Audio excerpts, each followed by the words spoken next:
패션계의 전설이라고 불리는 이광희 디자이너 이야기를 하려고 합니다.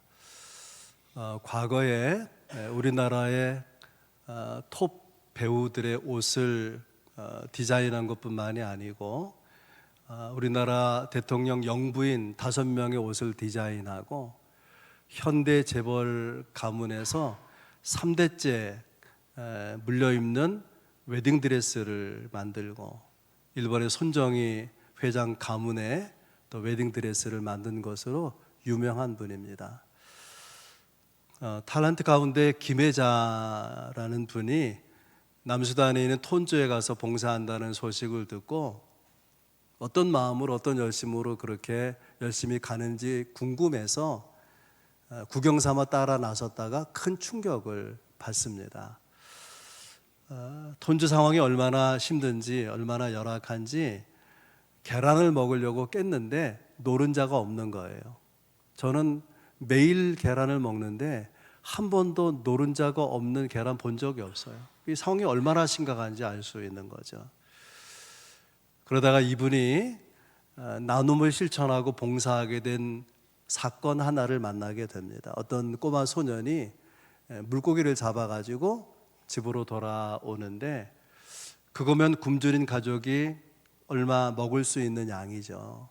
그것을 집으로 가져가지 않고 길에서 만난 이분에게 낯선 사람인데 선뜻 건네준 거예요. 놀랐죠. 이렇게 굶주린 가운데 있는데 어떻게 그걸 남에게 줄 수가 있는지. 그래서 이런 아이들을 돌보고 싶다. 또 이 지역의 주민들을 위해서 무슨 일을 하고 싶다. 그런 결심을 가지게 됩니다. 그래서 어떻게 하면 좋을지 둘러보는 가운데 보니까는 그렇게 땅이 척박한데도 너무나 잘 자라는 나무가 있는 거예요. 망고 나무가. 그 나무가 클 뿐 아니라 열매들이 주렁주렁 달려있는 것을 보면서 저 나무 하나면은 이 톤주에 있는 한 가족이 먹고 살 수 있는데 그런 생각을 가지고 그때 100그루를 심었다고 해요. 그리고 17년이 지금 지났는데 수천 그루의 망고나무가 톤주 땅에 있다고 합니다. 가난을 극복하는 방법으로 교육을 생각하고 유치원을 세우고 또 초등학교 중등과정 해가지고 그 17년 동안에 800명 넘는 졸업생을 길러냈어요. 톤주 사람들은 이광희 이 디자인을 뭐라고 부르냐면 마말이라고 부릅니다. 엄마리 그런 말이죠. 그리고 이분은 자기를 마말이라고 부를 때 가장 행복을 느낀다 그래요. 이웃집 백만장자라는 프로그램의 진행자 서장훈이 이 프로 마지막 부분에 이렇게 말하더라고요. 지금까지 많은 사람, 백만장자 많은 사람들을 인터뷰했는데 당신처럼 밝은 얼굴을 가진 분을 본 적이 없다. 저도 그런 생각이 들었어요. 어쩌면 그렇게 소녀처럼 밝은 얼굴 또 밝은 웃음을 보일 수 있을까? 굉장히 인상적이었습니다. 저는 그분이 백만장자라고 하는 사실보다 훨씬 더 귀한 것은 그가 정말 너무나 행복해 보였다는 거예요. 우리는 행복을 늘 밖에서 찾습니다. 조건에서 찾고 환경에서 여건에서 찾는 거예요. 그래서 행복하기 위해서 더 좋은 여건을 만들기 얼마나 몸부림치며 살아가는지 모릅니다. 그런데 사실은 행복은 어디에 있는 거죠? 우리 마음 안에 있는 거죠. 자기 안에서 행복을 발견한 사람은 몸이 좀 아파도 행복할 수 있고요. 또 대출금으로 부채가 좀 있어도 행복할 수 있고 자녀들이 공부를 썩 잘하지 못해도 행복이 흔들리지 않을 수 있다고 믿습니다. 하나님께서 모세를 통해서 오늘 본문 29절에 놀라운 말씀을 하십니다. 이스라엘이여 너는 행복한 사람이로다. 이스라엘을 보고 행복하다고 말하는 거예요. 어떤 사람이 여러분을 보고 당신 참 행복한 사람입니다. 그러면 공감이 됩니까? 저분이 나를 알거나 하는 말일까? 내 형편을 헤아리기나 하고 하는 말일까? 내가 뭘 행복하다고 그런 생각이 들지 몰라요. 내가 처해 있는 환경이나 내 한계, 내 어려움 이런 것들을 다 계산해 보면은 절대로 행복하다 말할 수 없는 거죠. 또 하나님에 대한 신앙의 이해가 깊지 못한 사람들은 행복에 대해서 적지 않은 부담을 가지고 있어요. 내가 행복해도 되나? 내 주제에 행복을 바래도 되나? 내가 행복을 구하는 것, 그것은 사치가 아닐까? 이렇게 어려운 사람들이 많은데 내가 행복을 구하는 거 하나님이 기쁘게 보실 수 있을까? 그렇게 신앙생활하면서 어두운 마음을 가지고 있는 경우 있거든요. 근데 여러분 아시는지 모르겠어요. 성경에 우리가 행복을 추구하는 것을 금하는 말씀이 한 구절도 없다는 거예요. 도리어 신명기 10장 13절에 보면은 이런 말씀이 나와요. 내가 오늘 내 행복을 위하여 내게 명하는 여호와의 명령과 규례를 지킬 것이 아니냐. 하나님의 계명을 주시면서도 하나님의 마음이 뭐냐면 너의 행복을 위한다는 거예요. 우리가 믿는 하나님은 어떤 분이냐면 우리가 행복하기를 원하시고 우리의 행복을 위하시는 분이라고 하는 거예요. 그렇다면 우리는 자신을 향해서 이렇게 말해야 돼요. 너는 행복한 사람이야. 그리고 당당하게 하루하루를 행복하게 살아야 될 것입니다. 이스라엘 백성들은 이 말씀을 받기 전 40년 동안 거친 광야 생활 했거든요. 40년을 광야에서 지냈지만 아무 소유가 없고 아무 삶의 기반이 없어요. 그리고 앞으로 들어가야 될 가나안 땅에는 그들이 맞서 싸워야 되는 전쟁에 능한 가나안 군대가 있습니다. 전쟁에 능한 군인들이 있어요. 그리고 이스라엘 실력으로는 도저히 무너뜨릴 수 없는 너무나 견고한 높은 성벽이 질비하게 있는 것입니다. 그런데도 불구하고 모세는 영감을 받은 모세는 이스라엘 너는 행복한 사람이다 그렇게 말하고 있는 거죠. 마음에 와닿지 않았을 거예요. 근데 왜 너는 행복한 사람이라고 말하는 거냐? 도대체 그 근거가 무엇이냐? 함께 나누며 은혜 받기 원하는데요. 세 가지 말씀 오늘도 드리려고 해요. 첫째는 여겨주심, 두 번째는 도와주심, 세 번째는 내려주심. 이것이 우리가 행복한 사람이라는 근거가 될 수 있다는 거예요. 여겨주심 먼저 생각해 보면 26절입니다. 여수룬이여 하나님 같은 이가 없도다. 이스라엘을 여수룬이라고 별명으로 부르고 있는데 애칭이에요. 이스라엘들 애칭. 성경을 헬라어로 번역한 70인역에서는 이 여수룬을 사랑받는 자라고 번역했습니다. 그리고 여수룬의 히브리어 원 단어의 뜻은 옳은, 곧은, 정직한 그런 의미가 있어요. 그리고 이것을 종합해서 말하자면은 여수룬이 뭐냐면 하나님이 사랑하셔서 의롭게 된 자, 하나님이 사랑하셔서 바르게 된 자, 그런 의미가 있는 것이죠.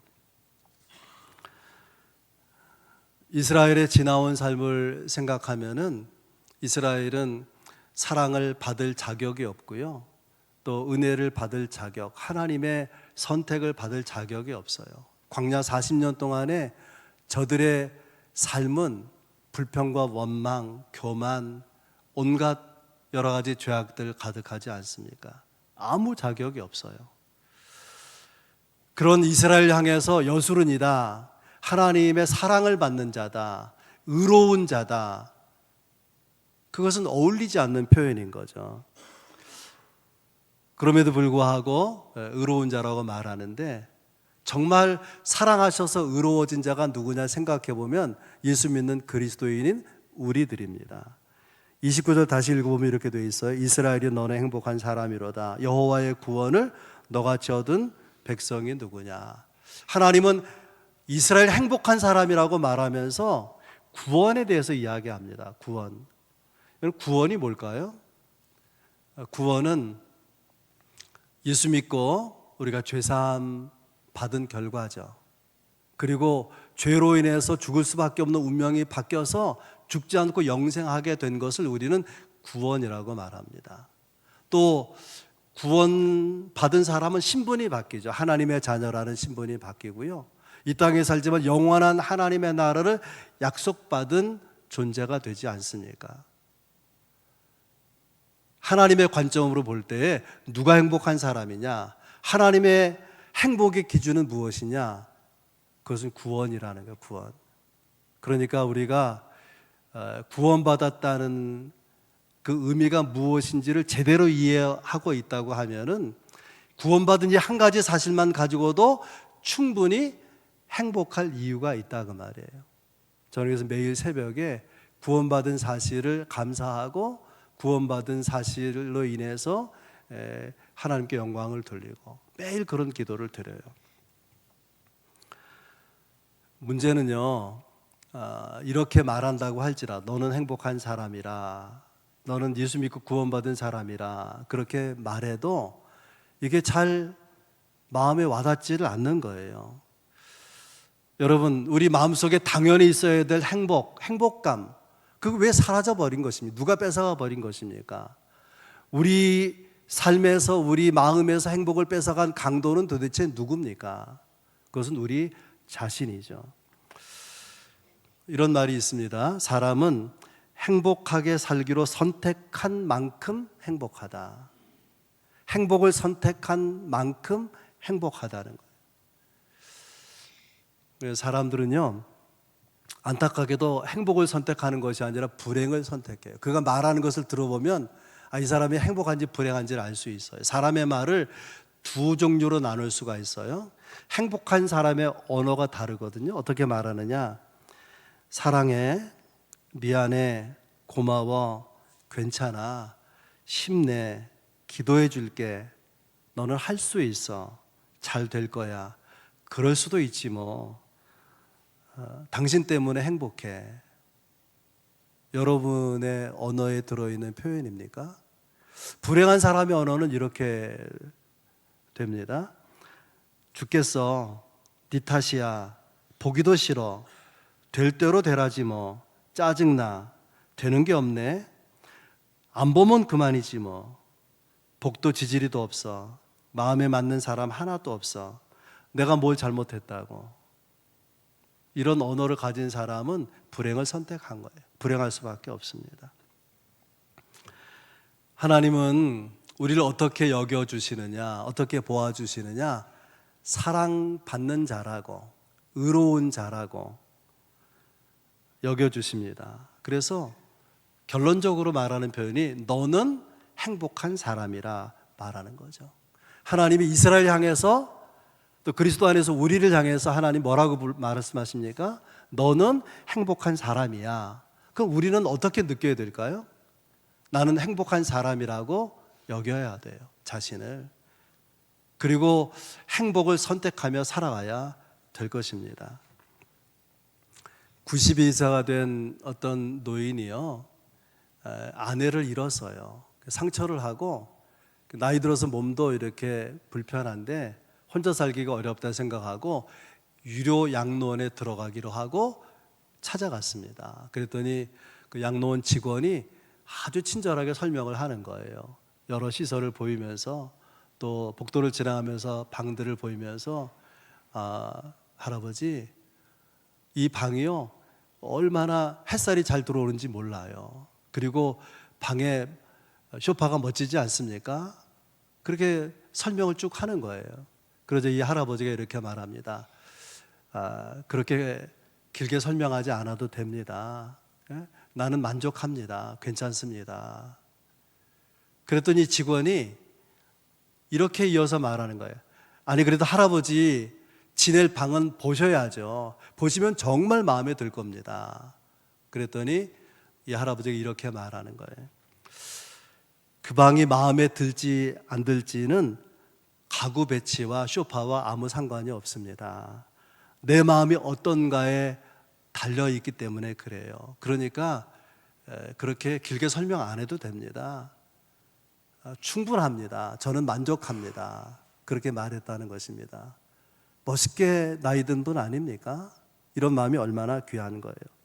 여러분, 행복은 환경이나 여건이 아니라 선택이라는 거예요. 이스라엘 백성의 환경이 너무나 완벽하기 때문에 이스라엘은 행복하다라고 말하는 것이 아닌 것입니다. 현실은 아직 가나안 땅에 들어가지도 못했고요. 들어가려면 피 터지는 전쟁을 해야 되는 거예요. 제일 먼저 만나게 된 여리고성 얼마나 견고합니까? 그런 견고한 성읍들이 얼마나 많은지 몰라요. 아직 요단강도 건너지 못한 가운데 있습니다. 그럼에도 불구하고 하나님의 영감을 받은 모세가 이스라엘 향해서 이스라엘은 행복한 사람이라 그렇게 말하죠. 이유가 뭘까요? 앞으로 행복을 선택하며 살 것이기 때문에 그런 것이죠. 여러분, 그렇다면 우리는 매일매일 하루하루를 어떻게 살아야 될까요? 시편 118편 24절 말씀이에요. 이날은 여호와께서 정하신 것이라 이날에 우리가 즐거워하고 기뻐하리로다. 영어로 이날은 this day라고 되어 있어요. this day는 번역하면 오늘이죠. 오늘은 어떤 날이냐면 하나님이 나에게 선물로 주신 날이에요. 근데 그냥 선물로 주신 것이 아니라 작정하시고 의도하시고 우리에게 정해서 주신 날이 오늘이라고 하는 거예요. 오늘의 내 삶의 형편이 어떠하든지 그것은 하나님이 주신 날이에요. 정해서 주신 날. 어떻게 살라고요? 기쁘게 살라고, 즐겁게 살라고, 행복하게 살라고 주신 날이라고 하는 것입니다. 내가 행복한 사람인 근거, 그것은 하나님이 나를 여겨주시는 거예요. 의로운 자라고, 사랑받는 자라고, 복된 사람이라고 여겨주신다는 거예요. 꼭 기억할 수 있길 바라고요. 두 번째, 행복한 사람이라는 근거는 하나님이 도와주심 때문에 그래요. 26절입니다. 어떻게 도와주시는지 이렇게 말해요. 그가 너를 도우시려고 하늘을 타고 궁창에서 위엄을 나타내시는도다. 하늘을 타고 궁창에서, 하나님의 보좌에서 능력으로 우리를 도우시려고 그 권능을 나타내 주신다는 거예요. 또 어떻게 도와주시는가 하면 팔로 붙드신다는 말이 27절에 나와요. 영원하신 하나님이 내 처소가 되시니 그의 영원하신 팔이 내 아래에 있도다. 여기 처소가 된다, 하나님이 처소가 된다는 말은 거처라는 뜻도 있지만은 피난처라는 의미예요. 우리가 누군가로부터 쫓길 때, 공격을 받을 때는 피난처가 필요한데 하나님이 피난처가 되신다라고 하고요. 그 다음 말이 기가 막혀요. 우리 평생에 붙들고 묵상할 표현인데 이렇게 되어 있죠. 그의 영원하신 팔이 내 아래에 있도다. 우리 밑에다가 영원하신 주의 전능하신 팔을 딱 받치고 보호해 주신다는 거예요. 그러면 두려워할 이유가 없잖아요. 사람이 염려하고 두려워하면 절대로 행복할 수가 없습니다. 고소공포증이라는 게 있죠. 높은 곳에 올라가면 두려움을 느껴, 죽을까 다칠까 걱정하잖아요. 이 고소공포증이 심각한 사람은 비행기를 못 타요. 케이블카를 못 탑니다. 제가 노예 임원을 할 때에 베트남으로 임원 수련회를 갔는데 케이블카를 타게 됐거든요. 노회장님이 고소공포증이 있다는 거예요. 자기가 못 탄다는 거예요. 못 탄다. 그래서 근데 그 케이블카를 지나서 다음 코스가 연결되니까 안 탈 수가 없는 거예요. 그래서 잘 설득을 해가지고 타게 됐는데 타면서부터 얼굴이 하얗게 질려가지고 식은땀이 나는 거예요. 그 아름다운 케이블카 왜 탑니까? 풍광을 구경하려고 하는 건데 눈을 질끈 감고 막 식은땀을 흘리고 처음 봤어요. 고소공포증 그냥 이게 그냥 장난이 아니구나 그런 생각을 했습니다. 근데 하나님은 어떤 분이신가, 우리를 향해서 어떻게 대하시는가 하면 영원하신 주의 팔을 우리 아래에 두신다는 거예요. 받쳐서 보호해 주신다고 하는 것 아니겠습니까? 그러면 안전한 거죠. 미국 샌프란시스코를 여행할 때 유명한 관광지 중에 하나가 금문교 골든 게이트 브리지라고 하는 유명한 다리가 있어요. 이 다리로 양쪽 그 사이를 단축하는 거죠. 해협을 단축하는 거예요. 그런데 이것이 굉장히 길고 또 높은 위치에 다리를 건설하기 때문에 난공사거든요. 다리 공사에 참여한 인부들 11명이 죽었어요. 회사에서는 긴급 회의를 하고 얼마나 걱정이 많겠어요. 사람이 죽었으니까. 그래서 고민 끝에 낸 결론이 뭐냐면은 다리 공사하는 바로 옆에다가 굉장한 크기의 이 그물망을, 안전망을 설치하기로 한 거예요. 그래도 사람이 떨어져서요. 그래도 19명이나 그 공사하다가 떨어졌는데 한 사람도 안 죽었어요. 왜냐하면 안전망 때문에. 그리고 공사 속도가 붙은 거예요. 두려움 없이 공사할 수가 있잖아요. 떨어져도 딱 그물망이 받치고 있기 때문에. 여러분, 떨어진다고 다 죽는 게 아니고요, 넘어지고 실패한다고 다 망하고 어려워지는 게 아니에요. 주님이 우리를 받쳐주시면 안전이 보장되는 거 아니겠습니까? 시편 56편 3절에 내가 두려워하는 날에는 내가 주를 의지하리이다. 여러분, 두려워지는 순간에, 여러분의 연약함과 한계 때문에 두려움을 느끼는 순간에 주님을 바라보세요. 그리고 주의 얼굴의 도우심을 구하실 수 있길 바랍니다. 오늘 말씀대로 하자면 하나님의 팔을 내 삶 아래에 놓아주시기 원합니다. 주의 팔을, 도우시는 팔을 구할 수 있기를 바랍니다. 하나님의 팔은 우리 삶의 안전망이에요. 눈에 보이지 않지만 삶의 안전망을 두고 우리를 이끄시는 것이죠. 주님은 능력을 나타내시고 손을 받쳐서 우리를 안전하게 보호하실 뿐 아니라 최종 승리를 약속하고 계십니다. 29절에 하나님은 너를 돕는 방패가 될 것이며 너의 영광의 칼이시로다. 내 대적이 내게 복종하리니 내가 그들의 높은 것을 밟으리로다. 높은 것을 밟는다라는 것은 정복을 말하는 거예요. 사람의 높은 것은 머리죠. 머리를 밟은 것은 그에게 패배한 것, 밟는 사람이 승자가 된 것을 의미하는 것이죠. 대적의 높은 것을 밟게 하시는 완전 승리, 최종 승리를 보장하고 있어요. 그런 도우심을 주실 것이기 때문에 우리는 행복한 사람이라는 거죠. 세 번째, 행복한 사람의 근거는 내려주심. 뭘 내려주시냐면 이슬을 내려주시는데요, 하나님이 약속하신 가나안 땅은 비옥함이 있기 때문에 축복의 땅이 아니고요, 하나님이 은혜를 베풀어 주시기 때문에 축복의 땅이 되는 것입니다. 28절에 그 비밀을 이렇게 말하고 있어요. 이스라엘이 안전히 거하며 야곱의 샘은 곡식과 새 포도주의 땅에 흘러 있나니 곧 그의 하늘이 이슬을 내리는 곳에로다. 이슬이 내려서 복된 땅이 된다고 하는 거예요. 팔레스타인 땅은요, 1년 연간 강수량이 우리나라 비의 3분의 1에도 못 미쳐요. 이스라엘 북쪽 지역은 그래도 괜찮아요. 거기 갈릴리 호수가 있고 헐몬설에서 내리는 이슬이 이렇게 비로 이렇게 거기 물로 흘러가기 때문에 괜찮은데요, 이스라엘 지도를 놓고 남부 쪽으로 갈수록 광야에서 사막으로 바뀌거든요. 네게부 사막에는 비가 가장 많이 올 때가 200mm, 그리고 적을 때는 50mm 미만. 우리는 하루에도 100mm 내리는 경우가 있잖아요. 얼마나 비양이 작습니까? 요단강 근처, 요단 동평은 사막 지역이 열풍이 막 불어오지 않습니까?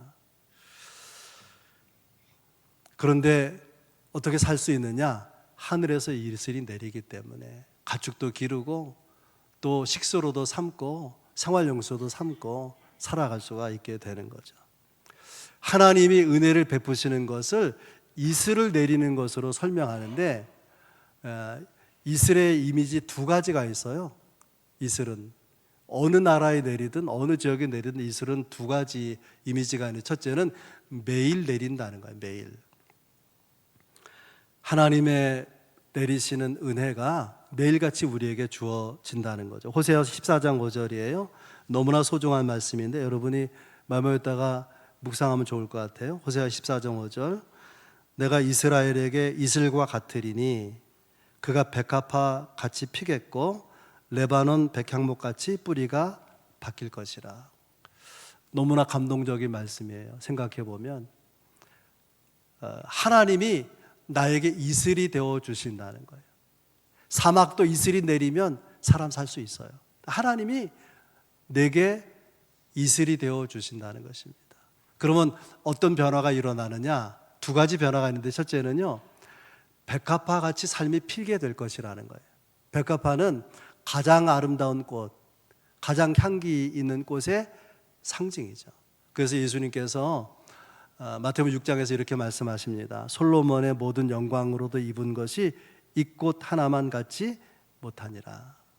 백합화 아름다움이 얼마나 놀라운지를 솔로몬의 아름다움, 영광, 비할 바가 못 된다 그 말이죠. 또 하나님의 은혜를 이슬처럼 내려주시면 어떤 놀라운 변화가 있느냐, 이렇게 말했어요. 레바논의 백향목 같이 뿌리가 박힐 것이라. 레바논의 백향목, 최고의 백향목이죠. 키가 막 30m까지 올라가요. 그리고 그 나무의 굵기가 2m, 3m. 굵은 그 백향목 쫙 위로 뻗어서 자라는 거예요. 향기가 좋으니까 백향목이라고 부르는 거예요. 백향.